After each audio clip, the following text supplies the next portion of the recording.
Welcome to Play by Podcast, a podcast all about online roleplay. I'm your host, Leslie, and on this episode, I will be delving more into my personal experience with online roleplay. I'll be talking about notable sites, my favorite characters and ships, and how roleplaying has changed for me over the years. So first things to really note here, while I have been on a number of sites since I started back in, I want to say 2004, 2005, the ones I'll be talking about are the ones that I remember the most or had like the biggest impact on me. So the first one is called Descendium. This was around 2005 to 2006 for me.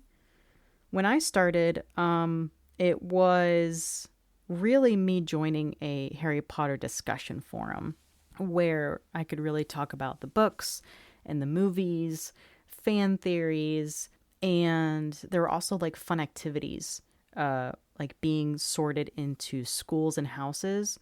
And they also, what was really cool, they made houses beyond Hogwarts be available, like Beauxbaton and Durmstrang. So that was really cool. They also had a Triwizard tournament. I do not recall exactly what that entailed. I don't know if it was trivia or if it was like you have to do these tasks on the board. I just remember there being a Triwizard tournament. And this was also a place where you could take quizzes to find out what your wand was or what your Patronus was, which was really key, I think, for fans at the time, because this was before J.K. Rowling got her own site up and running. So it was entirely fan-based and fan-run. There was a small area for roleplay where members could play to their heart's content. And I had no idea what roleplay was at the time. I was like, what in the world is going on here? And most of the time it was sort of like a common area where everyone would quote unquote hang out. So it would be like, my character sits on the sofa, says, "Hey, what's up?" And another character would sit and say, "Not much. My day was crap." And it was very rudimentary, I would say, at the beginning.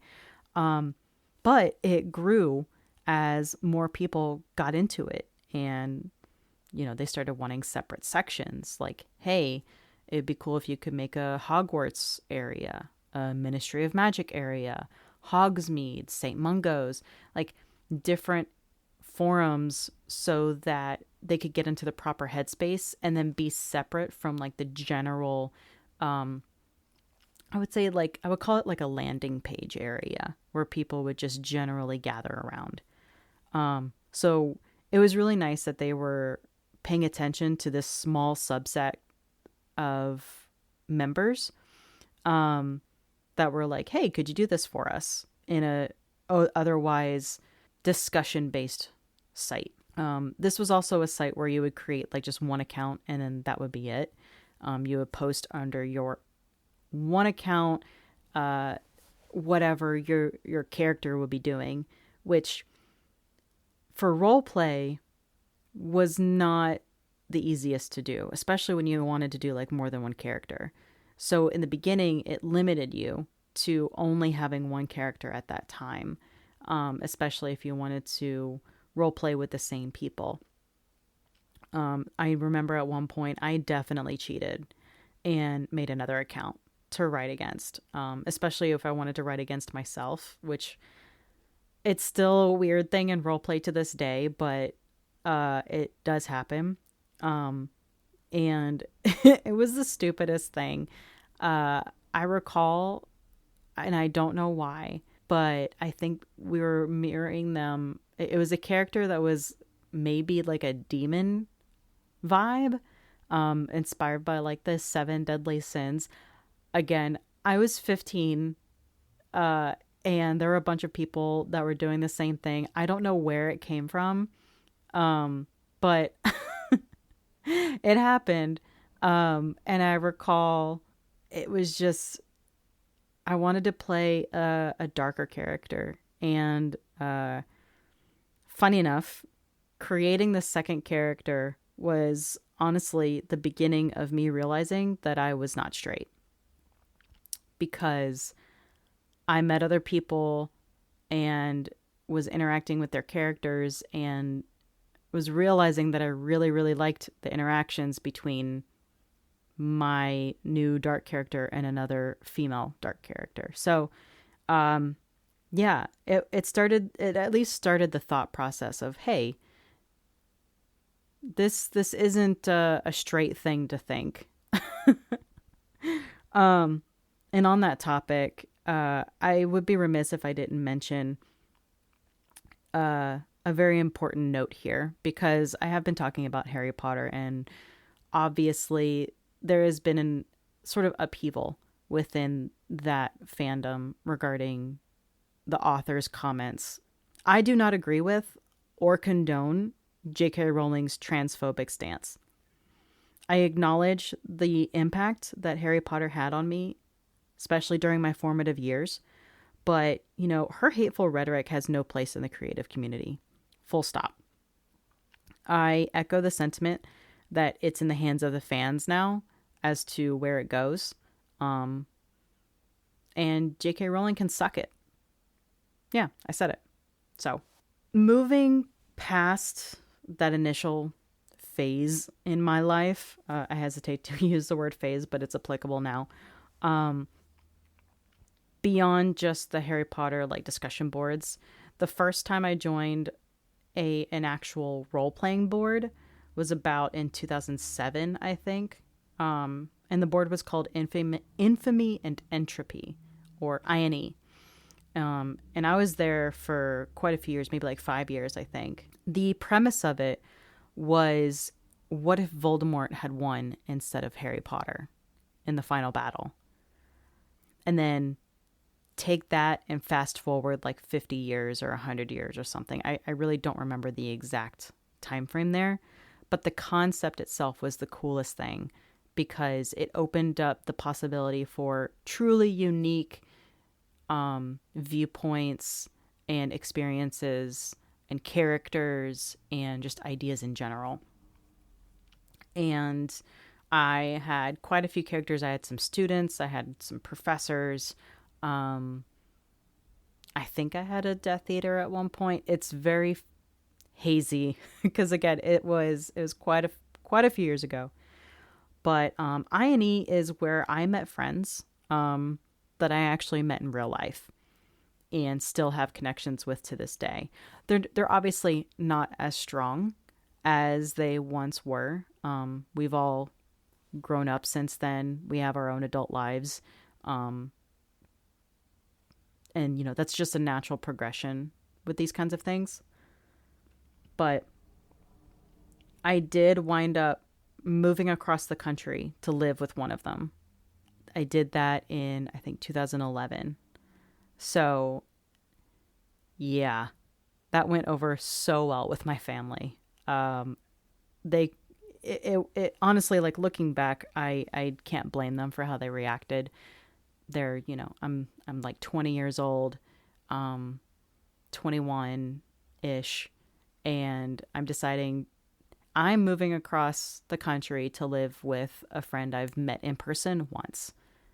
I probably would have freaked out had I been my own parent, but I did it. And honestly, it was one of the best decisions that I've ever made. Personally. The person that I did move in with, we've grown apart since then. Like I said, we don't really keep up with one another. She's doing her own thing with her family and her hobbies and her career, just like I'm doing with mine. But that was a huge, huge part of my life. Like I said, especially during the formative years of being a teenager and coming into the idea that, wow, I could be not straight, working on my writing. It was a time. It was a time, and I'm sure a lot of other role players can attest to the impact that role playing had on them during those years. Beyond Harry Potter, I'm gonna pivot here a little bit. After sort of coinciding with and then after my Harry Potter role playing days, I ventured into some real life / crime boards. My memory isn't the best here, but it definitely started with one site called Gaiman City, Gaimen. That's how I'm going to pronounce it. But then splintered off into a second site called Hubris. Both were modern day big cities, big city vibe, controlled by like 3 different families or mobs, I think. It opened my eyes into like the type of writing that I could also get into there. Like there's no magic. It's just real people doing real things. And seeing like the grimy underbelly, which was super fun. There was a third one, Paradigm. That one was also modern day, but it was set in a fictional country that on the surface was totally fine, but underneath it was 100% controlled by criminals. And that one was really cool. That one I got to venture a little bit into being a moderator with and like co-admin, I think, towards the end. That one was really fun. I remember having a blast with creating characters and writing with people. All of the boards, honestly, presented like a whole new genre to play with and new people to write with. And I fell deep in the rabbit hole with plots and characters, and I was obsessed. And this was also during a time where I was also obsessed with Emma Watson, the actress who played Hermione in the Harry Potter movies. And I wanted to use her as a face claim everywhere. And by this point, I had fully accepted the fact that I wasn't straight. And I used the characters played by her as sort of an avenue to get to know myself and to work out my experience. I'll probably chat on that in another episode. I think that's a good topic to discuss. But for now, I'll just leave it there. The next site from 2017 to 2019, I was involved on a site called Code 8. This was a site based on a short film that's actually available on YouTube that now also has 2 full feature movies that are both on Netflix. I highly recommend them. Essentially, it's about people with superpowers living in a world where they're treated like third-class citizens.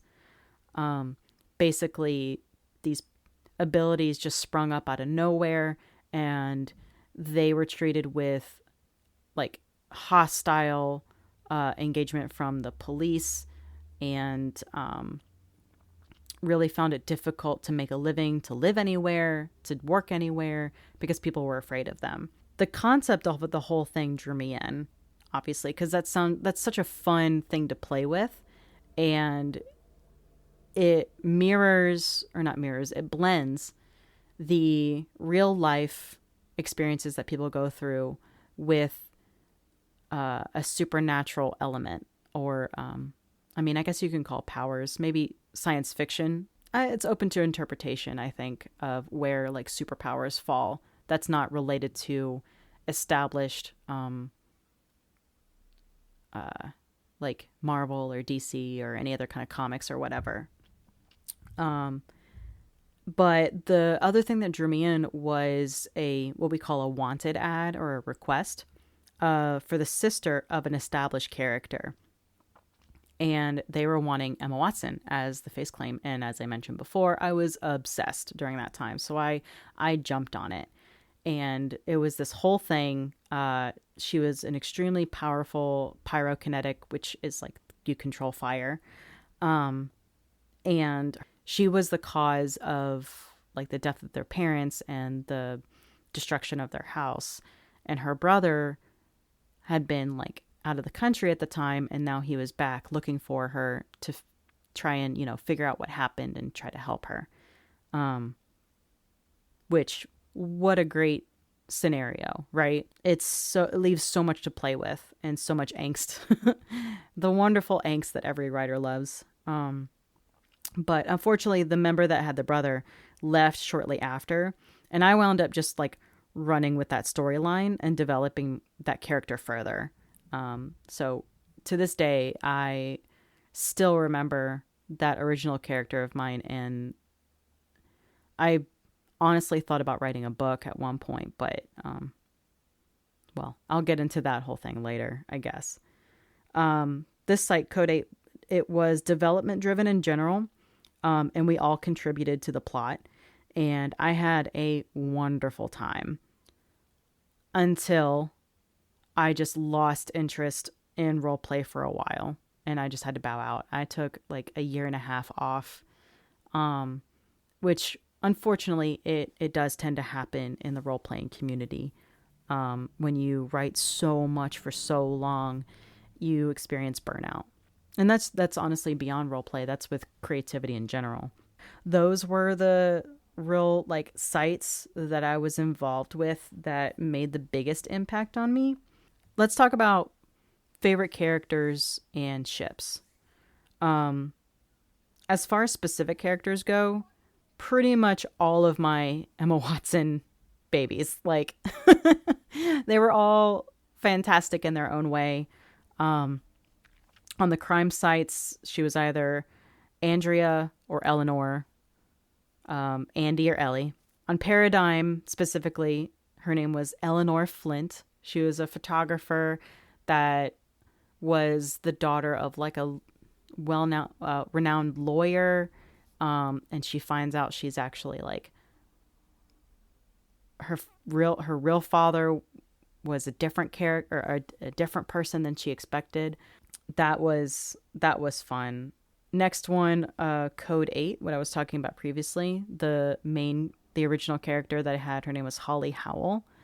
Like I said, she was an extremely powerful pyrokinetic, and I really put her through the ringer. And I had a blast just really writing her in that setting and having her jump through hoops to understand her power, herself, push forward, get close to being reunited with her brother, but not wanting to put him in any more danger. Man, that was a ride. Another one, I did a historical and supernatural board, and that character was Estelle Cottingham. And she was a closeted lesbian that was under pressure to like find a man and marry, as was the expectation of young women back then. But in this site, there was also like a supernatural element. So there were like witches and demons and vampires and all those fun additional creatures that she didn't know existed and she was finding out about. That was also a lot of fun. What's another one? There was another fantasy site that I joined. I took up Astrid Thornberry, who was very much into books, into writing, and again, played by Emma Watson. She was like one of 3 or 4 siblings, and I made her go on like this quest, which actually didn't end up working out, but it was fun trying to set up. She was pretty cute. I enjoyed writing her.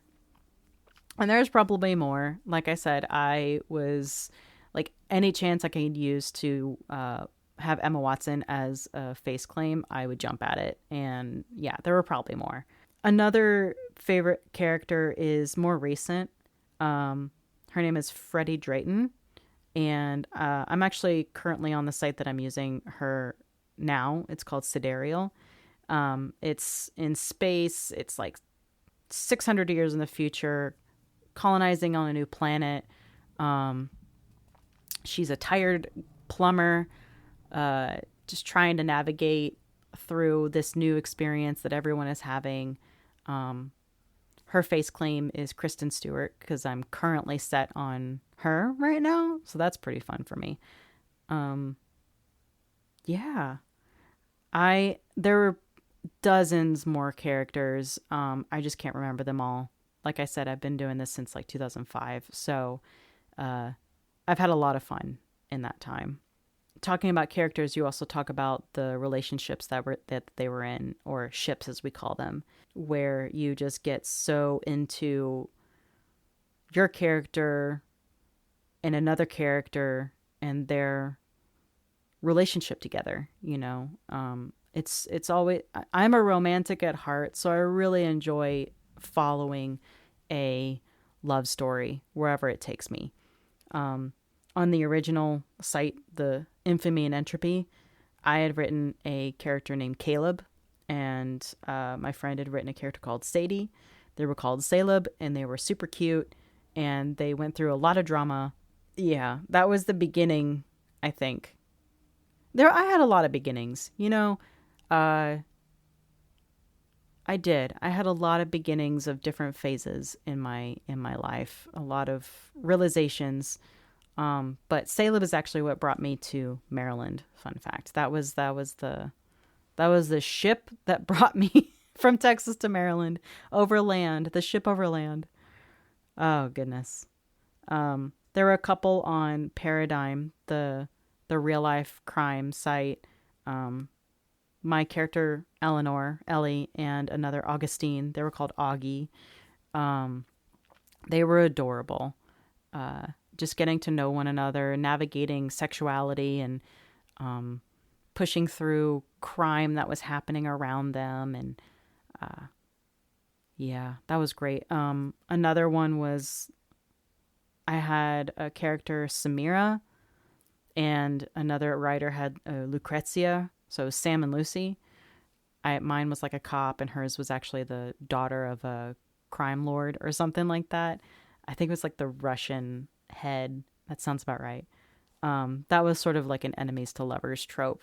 Ugh, classic. And then now is Freddie and Vivian, though unfortunately, my writing partner for that has had to bow out from writing for a little bit, but they're really cute. Inspired by, well, the more recent Charlie's Angels. We have a tendency in the role playing community to, if you're not just basing a face on how you feel the character looks, we like to use famous people and then create stories around people that we'd like to pair them with. So my Kristen Stewart was being matched with their Naomi Scott, two of the actresses in Charlie's Angels. We actually managed to accomplish something I've never done before, and that was do a plot start to finish. They were past friends that had a falling out. The universe brought them together, and they had to struggle through that baggage that came with it and then come out the other side. We managed in just a few months to do that entire thing, which is crazy because in roleplay, that never happens. You're lucky if you write two characters for like 10 years and do that, when we did it in just a few months. But it definitely burned very bright and then kind of fizzled out now. So I'm excited to see where I can take Freddie next because I still like the character. I'm not going to say fun because she's just tired all the time. But the plots themselves are fun. I'm going to briefly mention some changes that I've seen over the course of my experience in roleplay. I know in the first episode I mentioned platforms like Envision Free, JSync, ProBoards. The platforms have changed over the years. I started on Envision Free, eventually moved to JSync, doing that being phased out. I never did use ProBoards, but many people appreciate the broader range of freedom regarding coding. A lot of people also prefer using Tumblr and even Discord, which is honestly, it's a messaging platform, but there's so much more that you can do with it because it's easier. And it has minimal, if any, cost to create and maintain. Right now, honestly, it does cost money to get a site up and running and maintain it. Or in the early days, it really didn't. And I'll talk about that in just a second. The last thing for like messaging people is there used to be what we called the C box. It's short for a chat box, I think. It was one location on a site where everyone would just go and chat. There was no history log, unless you paid for premium. And then if you were gone when things were happening, you missed out. So there was a lot of FOMO. And when Discord came about, everyone just flocked to it. I didn't learn about it until later on, but man, there's so much you can do with it. There's no FOMO or reduced FOMO because there's a way to just scroll back and read everything you missed out on. You can react to things with emojis. You can reply directly to people. You can direct message people without having to use the site itself. There's no cost. It's completely free unless you decide to go and use like Nitro. You can have different channels for different discussion types, like if you want to share pictures or if you want to talk about character development, talk about music. You can divide those up and keep those discussions in different channels to keep everything kind of nice and clean and organized. So it's no wonder that the C-Box died out in favor of Discord. And it's no wonder why people moved to Discord to start role-playing, because you could just, boom, set up a server and then just go. As far as forums go, some changes that I have seen is there seems to be a shift from focusing on writing to the aesthetics of a site. So there's more importance placed on like images, coding, templates, that kind of thing to make it look pleasing, make you want to join just from the visuals, which I get to a point, especially with we're easily distracted today and we move from one thing to another pretty quickly. So having an attractive site is key. Skins, which were like the feel of the site, the look of it, the background, how everything flows together, everything matching. They used to be free and widely shared. But now they're at a premium. People are, and this is something that I found people tend to discuss is, should we still keep free options available or should people be compensated for their time? Which I fully support compensating people for the effort they put into things like that. It does tend to push people away from creating a site to write if they can't afford a skin. Or on top of everything else, many people have new ideas for new sites, but they don't want to put down the investment that's now required to pull in members and write with them. And like, there are still some sites that don't have all the bells and whistles and they do really focus on the writing. But in general, from what I've seen, they seem to be fewer in number than at least when I first started.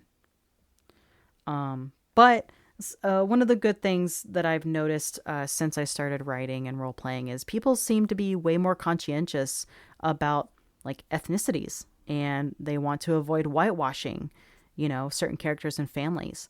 The increased diversity is refreshing.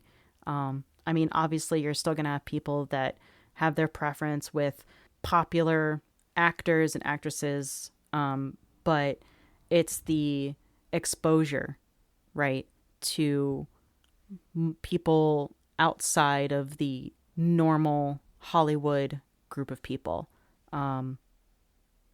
which I'm really enjoying. I'm really liking seeing the influx of people of color, and as well as like different body sizes. Many people I've spoken with agree that now if a site doesn't have any LGBTQ plus characters, that's a huge red flag.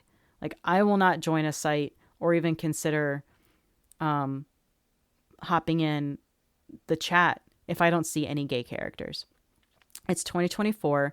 We're out, we're proud, and we just want to have the same stories told as every other like straight character. So that's been another huge advancement, I think, for queer writers as well as we're starting to see ourselves reflected in our hobby, you know, and we're holding others accountable to that diversity, which is fantastic. And like everyone asks for pronouns, writers pronouns, character pronouns. Like you go on Discord and most people have their pronouns in their profile. Just the difference in the last 10 years alone is staggering. And like you see anyone that's making a big stink about stuff, anyone acting a fool will be banned, like for sure. Trolling, harassing, grooming, sexist, or any phobic comments, etc. Those kinds of people, nobody's putting up with their bullshit anymore. Again, it's 2024. We're not standing for any of that kind of just negativity. And this is honestly likely due to the age range having shifted upwards. Like again, when I started, I was a teenager. Now I'm in my 30s, and most of the people that I interact with, they're also in their 30s. So the standard of respect has also increased with the age range. And we also have Gen Z coming in. I see a lot of, 20-year-olds, and it's just really nice to have increased awareness, increased diversity, and then just a level of respect that everyone seems to mind, So those are some changes that I've seen. There are probably more. And if you have any, I'd love to hear from you. That's all I'm going to be talking about with this episode. Again, this has been my personal experience in the world of online roleplay. I'm not speaking for anyone else, but myself. If you would like to send in your experiences, or if you would like to be featured as a guest on this podcast, definitely send me an email at playbypodcastinquiries@gmail.com. I have a handy little form that you could also fill out if you would like to send in your experiences or even guest star. So again, it's playbypodcastinquiries@gmail.com. On the next episode of Play by Podcast, there have been a couple of people interested in sharing their stories. So my hope is that we'll get at least one of them ready in time for next episode. If not, that's totally fine. We can save that for next time. So should that be the case, you'll just be hearing from me, and I'll be talking about how roleplay helped me not only realize I wasn't straight, but also contributed to my coming out process. And as far as the cadence of this, I know it's been over a month since the first episode aired. I'm still getting the hang of doing this, so thank you for your patience and bearing with me here. I still think this is a fun thing for me to do. I really enjoy talking about my experiences, but until I get into a good rhythm, it's just going to be sporadic until then. So, all right, until next time, bye.